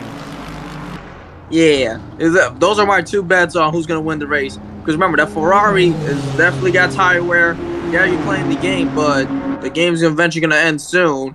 Especially, you're going to have to eventually pit. Especially, right now we're at lap 42. Especially, the GTRs are catching up. And I'll probably, every time I say especially, I should probably get a quarter. I'll probably be rich by now. Anyways, just want to take a look into possibly the other drivers coming into the equation here. Callum Gibbons is now closed down the gap to Karashi. It's now dropped down to 1.6 seconds. You see the last lap counter. Saban has actually managed to match Rustin Karashi that last lap. But Gibbons and Olgor are both slightly faster than the 2 leading cars. So right now, stay tuned to how this battle will essentially progress. but we are going to expect Seirin to try to essentially stay in the lead for as long as he can, cause a lot of trouble to Kurashio, and at the same time bring Gibbons and Oldbury into the mix as well. Yeah, but right now, the top 4 drivers, those are the biggest shots to be able to win the whole race. Especially got a lap car in front of the Ferrari, so we definitely know the 59 is going to have a little trouble, especially the GTRs are catching up real fast. Misaki Sakura currently running in 16, absolutely fuming at the race strategist for making her pit twice in this race, and essentially putting her on the back foot throughout much of this race. But at the very least, Alcantara will be scoring points. Well, at the very least, his third points finish in 9 races, third points finish in 10 races, and he will be inside the top 10, leading the Okakoro cars. Well, if you just want to give him all a bit of an update, Antara, of course, represents Nekomata Okayu, Sean Paul represents Inugami Korone, so it will be an Okakoro 9-10. But, of course, back into the late lap battle here, you get to see, again, Kurashio closing in on Seirin. Definitely know there's a lot actually going to happen, especially the top 4 drivers are definitely literally right now trailing against the second to 4th place is literally trailing the Ferrari right now. We definitely know. Oh, we might see a position change coming up shortly, and we might see a slingshot. Going to turn, the Ferrari got a better shot. Oh, yeah. But the GTR, the 39 definitely got a better turn, but still the Ferrari got a better exit. Yeah, but watch out, Kurashio is going to actually go around the outside. Ooh, you can see Seirin's are going to actually cause a lot of trouble there for Kurashio. Gibbons is actually going to be sniffing at an opportunity, but will Seirin be able to go down the inside? No, it's going to be the answer. Rustin Kurashio has taken the race lead, but watch out though, because Misaki Sakura is currently the one thing that's currently blocking Kurashio from winning the Okayama 400 Split A race. Yes, you definitely have that driver right there blocking the leaders. So right now this is causing what we like to say bumper-to-bumper racing, or, well, we don't say that, I say that. But we definitely got interesting racing now, definitely, especially with the lap car blocking the leaders from trying to go around. But I think the tire tip wear is definitely affecting the Ferrari right now. The 59 car is definitely getting affected by the tire wear. So this is actually playing a huge factor, as it looks like the 39 is going to try to pass the 51 car soon. Oh, and Callum Gibbons! Oh, what a massive rollover from Callum Gibbons! It took us 44 laps. He hit the curb so hard at this section here at Atwood, and that will send Callum Gibbons out of the race after running such a promising race. For 44 laps, has now come absolutely undone. Very, very unfortunate for the Roboco driver. Wow, that was an intense wreck. Hopefully he's all right. Like, I've seen wrecks like that, but a car like this, oh, that's a scary experience. Especially I've never been inside of it. If you don't know, I don't know the safety features on it. So that was incredibly spooky right there. But he did get the save, so might probably walk away unscathed. But he definitely got a wow moment, as we call it in Monster Jam. Yeah. That was an incredible save. Just want to remind you that the GT3's safety features are essentially very much advanced. You can have most of your car ripped from you, and you can still be okay, which is a testament to the safety of these GT3 cars.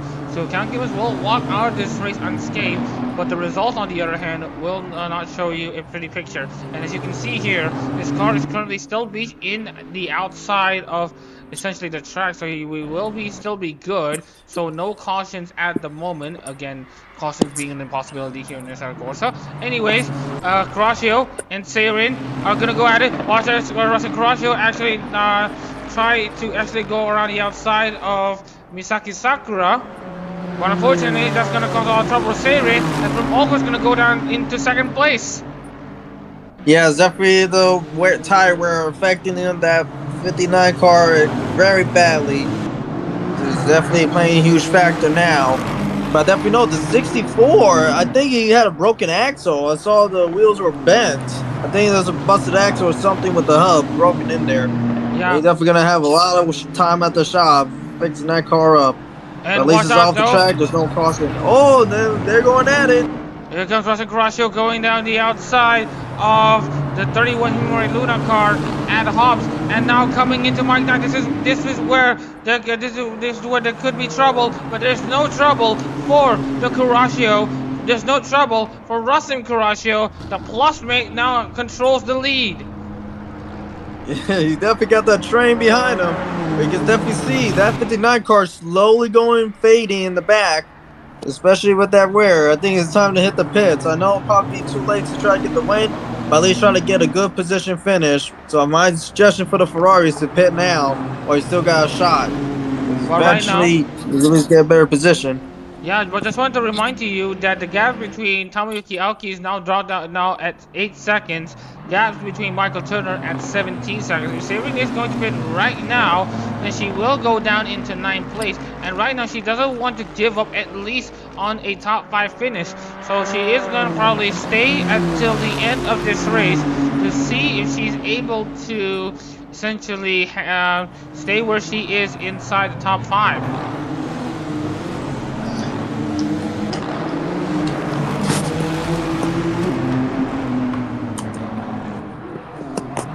Anyways,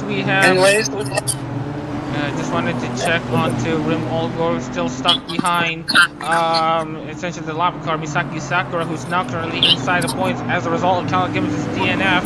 And right now you can see here, Gibbons is actually, or rather, Olgor is almost going to be losing his 2nd place to Siri, as Russell Carrasco now opens this gap to the rest of the field. 9 laps to go. Eventually gonna hit 8 laps to go, so this is gonna be anyone's game. But right now it's that 39 car gained a huge lead, especially with the backstretch. It got that good gap, but it's eventually gonna be a lot of action between 2nd and 4th to try to at least get the podium. Because right now, by the way it looks, I think this race is technically over with the 39 getting the win. But anything can happen. You can't expect the unexpected in racing. Never know what will happen next. Yeah. And with Cal Gibbons finally teleported back in. Oh, he's now finally back. He's finally got his car back running. So the issue of him having a broken axle is currently debunked, as he's now back on in this race. However, he is now 2 laps down from the rest of the field, and you can see here. But meanwhile, we have Misaki Sakura still causing some trouble to essentially Rim Olgor with that. Anyways, just wanted to check on the other drivers possibly coming into the equation. Here comes Tomoyuki Aoki, though, coming in for the battle for 3rd and 2nd place. Yeah, that Callium car, that Callium dude, definitely getting a lot of respect to him, especially if you have a bad wreck. You're not getting that DNF. He's refusing that DNF, and he's back on the track. Now that's why I call him real racing. That's what I call real racer. Because in the end, you're still going to be the winner in one way or another. Yeah. You're the one that didn't give up. Yeah, essentially, I believe there is a certain Daytona 500 that essentially mirrors the exact same thing that the Calgary is currently experiencing. What was that, 1997? Yep, that was 1997 with, who else? Dale Earnhardt. It was closer to the end of the race. Then Dale Jarrett bumped Earnhardt to the wall. He spun and wrecked it. And when he was in the ambulance, he asked the guy who was about to tow the car to crank it. And he cranked it, the car started up, he got out, and he's like, get back in the race. His barking instructions to the crew, they taped it up, and that car looked so mangled. But definitely that's what real racing shows. That's what you call determination. And that was from the Intimidator. Yeah. That's why I can't wait to represent here. Yeah, and right now Callum Gibbons currently running in 16th place for Roboco. Of course, showcasing his resilience, showcasing his perseverance to essentially not give up in the face of adversity. So he will finish the race as a sign of power, as a sign of essentially strength of his willpower. And you can see here, he will still run this race as it goes. Speaking of which, for the rest of the drivers currently inside the top 5, Tomoyuki Aoki is closing in for sure, but I'm not sure if she'll have enough time or the car to try to essentially get herself back into mix. I mean, definitely, at least you got top 5. That's technically something to be proud of. Right now, I'm hoping the 8 manages to get into the top, to at least top 3. But by the way it looks here, that probably won't be the case. But hey, at least he's gonna manage to finish the race here. He's managed to beat the track this time, so I think he'll be happy with that at least. And speaking of which, just wanted to check safety car. Currently still inside the pit lane at the moment. Seirin still finding a way past Rim Olga because Rim Olga is still stuck behind Misaki Sakura. So here's a fun fact though: the current, for the 31 and the 48, the car that you're seeing here at the moment, they both finished first and second in the CO series of the last Hololive GT3 Japan series, CO series. Where you have the number 31 Himori Luna car essentially become the champion and Rim Olga being the runner-up. Wow, that's mighty impressive.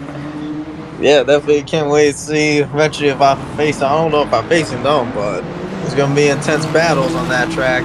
I definitely know this 48 is not trying to give up, trying to get back to get past this lap car, which this lap car has been literally the key factor of this race. It's always actually the lap car is the main attraction of the race because that's what's causing different issues with other drivers. But I definitely know after this race, there's gonna be a lot of choice words in the pits, especially between the lap car and the drivers behind the lap car for costing the race for them. And right now, that 39 is home free by the way it looks. So right now we're about to hit 5 to go.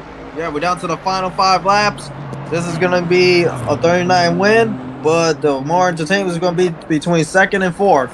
Yeah. See who will get those positions. Yeah, right now we have Rim Olga currently in control of 2nd place at the moment, just trying to at least stay as close as possible to Misaki Sakura to at least defend that 2nd place and to essentially solidify his position inside the CO series. Because as it stands, with the current results forthcoming, Rim Olga will hang around inside the top 3 in the CO series standings, with Zeke currently down in 6th place, and also Johansson for retiring, Sean Pauli down in the middle of the field, as well as Tomoyuki Aoki is down there as well. Oh, here's actually Rim Olga trying to go around the outside, and at the very least he is closer to Misaki Sakura than essentially he is to Seirin, but he is doing a pretty good job at the moment, so right now he is going to try to proceed as normal. But we never know. Right now, leader's going to eventually hit around the final corner to eventually make it 4 laps to go.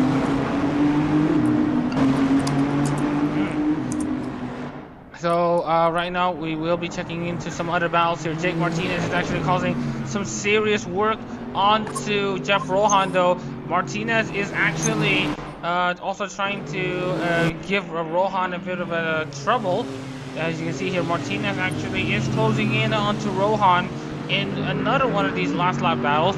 Meanwhile, we got Zeke Wimberly and Ed Sky essentially trading blows between each other. Al Santana will be set to finish in the top 10 for the first time since the 2020 Okayama Finale 500. That was like last year.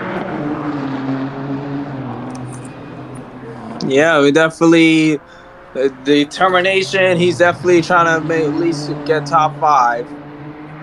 But we will see how it goes. He's currently having a pretty lonely race though. He is currently having a gap of around 17 seconds between Ed Sky. And also we have Jake Martinez and Jeff Rohan now trading blows between each other here. There is another late race battle that we want to take a look into. Here's Jeff Rohan though on the inside. Jeff Martinez on the outside. 2 Singaporeans are going to go at it between each other. Jeff Rohan is going to push. Actually, Jake Martinez off. But Jake Martinez isn't going to give up. And Jake Martinez is now going to see if he's able to make use of his Ford Mustang to get into the inside of Jeff Rohan into turn 1. Yeah, he's definitely got an intense race going on now. Closing laps, this is definitely going to be interesting. He's going to go around the outside though. Jake Martinez, he is going to be losing a good amount of time as he goes off into the gravel, but that doesn't really affect him as much. He is going to try to go at it right until the end. speaking of drivers trying to go right at it until the end, watch out for essentially Rem Olgård, as he still is staying in second place. Yeah, with that free closing laps, they're gonna try anything that they can to pull off to try to at least get some good points. And we have quite the Singaporean battle between Rohan and Martinez, and right now it is in Rohan's advantage. Advantage to Jeff Rohan at the moment. Speaking of which, Rustin Carrasco is still controlling this race as he does.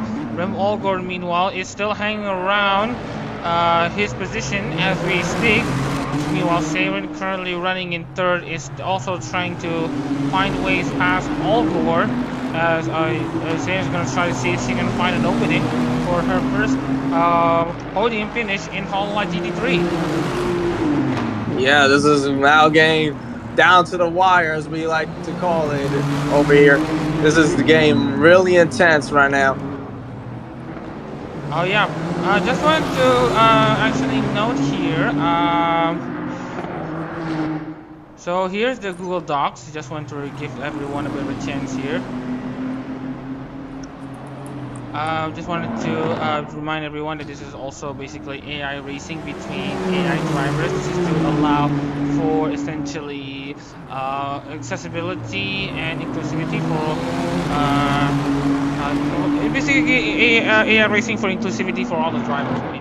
But anyways, we are going to check on into the final few laps of the Okayama 400 Split A race. More races coming up tomorrow, actually. And speaking of which, just wanted to highlight a few more things actually happening. Meanwhile, in the VTRP, we have drivers such as, hang on, well, this is going to be interesting because they are racing on the Homestead Road course. And right now we are seeing a pretty interesting sight on the driver in this race. And speaking of which, Sayonin currently running in third place, still trying to find some space against Rem Olgård coming into the penultimate lap. How will it go, Greg? Well, definitely know that third night definitely got the win in the bag. Well, it's anyone's game. You never can predict when it comes to this type of stuff. Especially when it comes to racing, you don't know who's going to eventually maybe pull a ace out of the hat, pull a rabbit out of the hat. So, looking into the penultimate lap of the race, which has already started for Rustin Carrasco, in that lapless darkness number 39. Meanwhile, Rem Olgård and Misaki Sakura are currently working together in tandem to make sure Saren doesn't get the trap and doesn't get close to Rem Olgård. So right now we have both of these drivers now working together, actually. Yeah, right now we're about to hit that white flag. Right now, it's soon gonna be the white flag.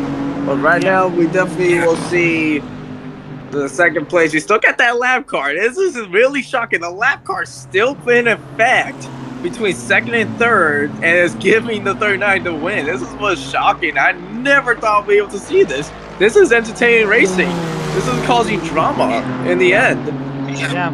And right now we have Rem Olgård currently still trying to find a way past Misaki Sakura.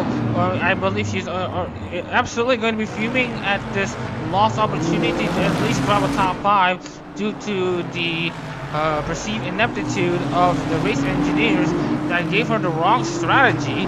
But meanwhile, Tomoyuki Aoki is now currently in the mix to possibly take second place.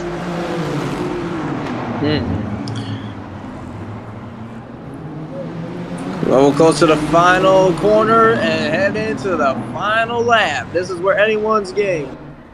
Yeah, and speaking of which, look at Crystal Salman and also Talon Gibbons. So, but just want to highlight a bit, actually, both of these cars are currently essentially on different laps though. Crystal Salman is on lap 54, Talon Gibbons is on lap 52, but Carrasco is on the final lap.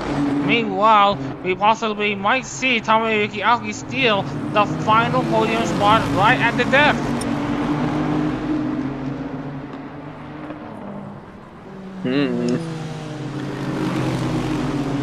And right now we are going to be seeing Tomoyuki Aoki though. We are actually going to see Seirin though, possibly taking a move down the inside.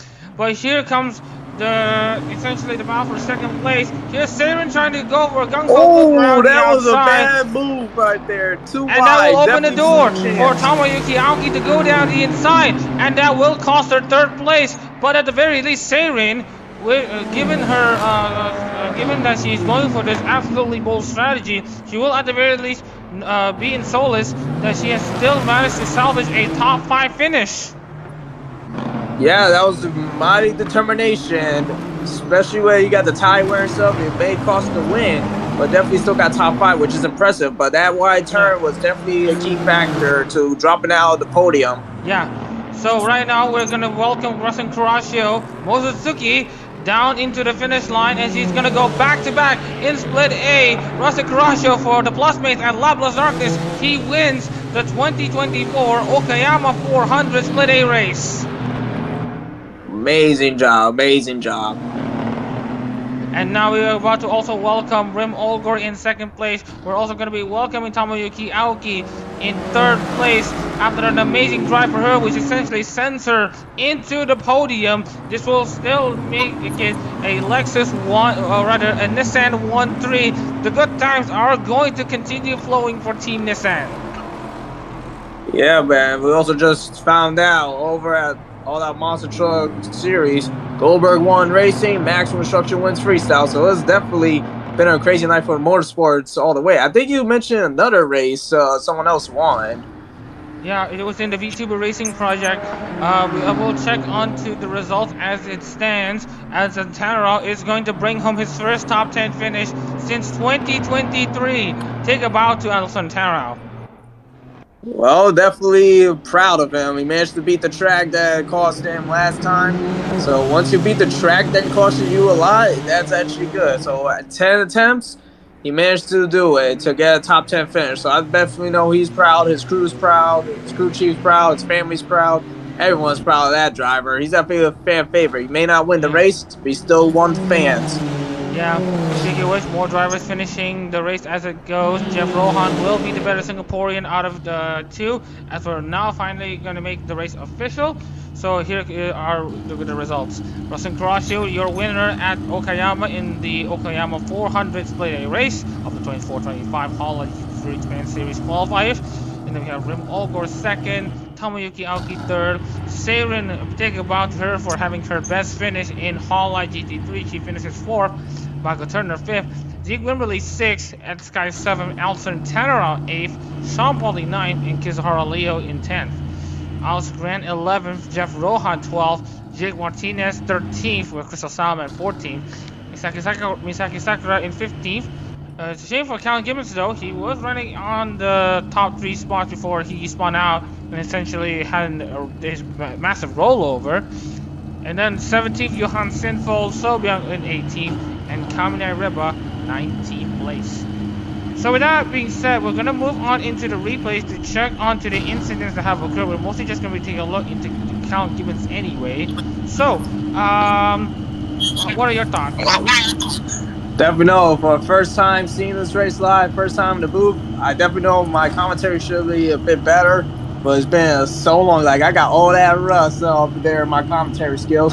But the race was definitely good. It was no caution, a caution-free race, which is extremely rare to see, and especially when it's in live time. So definitely know, you get that crazy rollover, that'll definitely be on the news article soon. But definitely proud that he managed to get back in the race and continue to be like, listen, just because the car flipped over does not mean I'm done. I'm gonna give these fans what they come to pay for.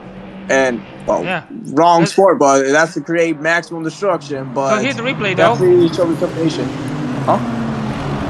See how it works? Yep, I'm definitely gonna be ready. Just trust me, girl fans. You do not know what's in Sound of Speed Racing Shop right now next to maximum destruction, because we definitely got a GTR, a few GTRs there, and you're gonna see something iconic, but also something menacing.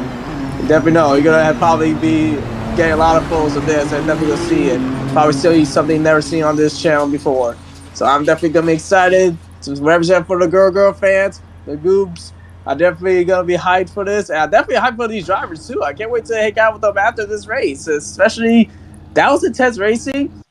A lot has happened, especially mostly nothing major happened. There was a few crazy moments, but it still was an intense race, and that's what's good about these drivers. They got the determination. They showing all their skill, and definitely makes them more iconic, and that's how fans love them. It's like you don't always gotta try to win the race. You gotta try to win the fans, especially you have the sportsmanship and basically do it all for the fans. Yeah. You know, it's not always about racing. I mean, winning. It's about the race. Yeah. Okay. Very nice to hear your thoughts about the whole thing, about your thoughts about when to race for Gagura later on in future series. But first of all, we have processed the results, and we are going to be showing you all the championship standings after 2 races in Split A. And what you're going to see will actually surprise you, because I just want to show it with you the standings right now.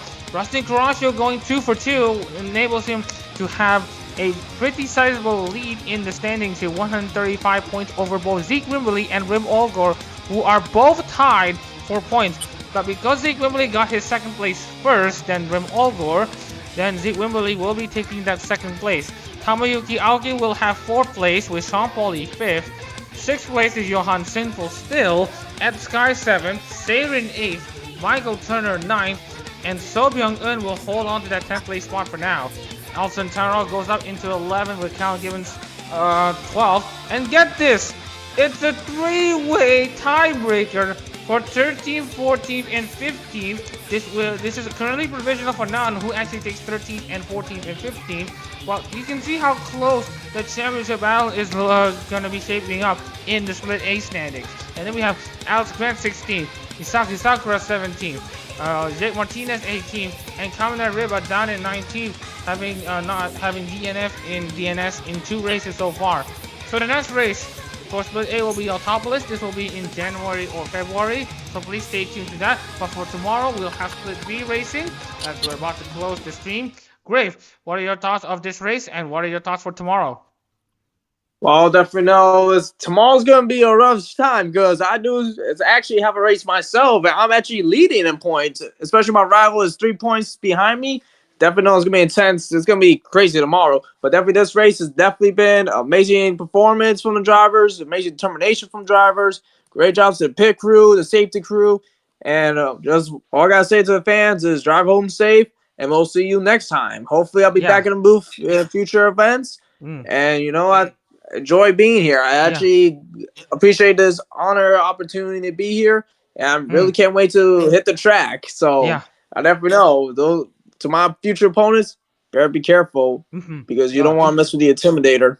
All right. So nice to hear the closing thoughts from Grave Prower, of course. Now, speaking of which, we are going to remind to everyone again that we will continue racing tomorrow in the for the Okayama 400 Split B race. So please stay tuned to that. It will be around the same start time as today. So hopefully everyone has enjoyed the stream. We hope to see you all again tomorrow. And speaking of which, currently we have the VTuber Racing Projects' Kobo Car Championship Trail Championship Series currently still underway. They're currently racing in Homestead with Nikki Ray currently leading. Jump into the link that we are going to be sharing with you on the chat. Just wanted to send this thing again. Let's see if I still have the address. And let me see. Not exactly, but yeah, it's in the chat. I will try to pin it. There we go. So hopefully everyone is able to tune into the VTuber Racing Project race, as it's not done yet. Whatever the case is, we'll see you tomorrow for the Split B race. With that being said, I'm Mama Reza, and alongside me is Great Brown in the commentary booth. We'll see you tomorrow for the Split B race of the 2024 Hololive GT3 Japan Series Round 2 of the Okayama 400. We'll see you then.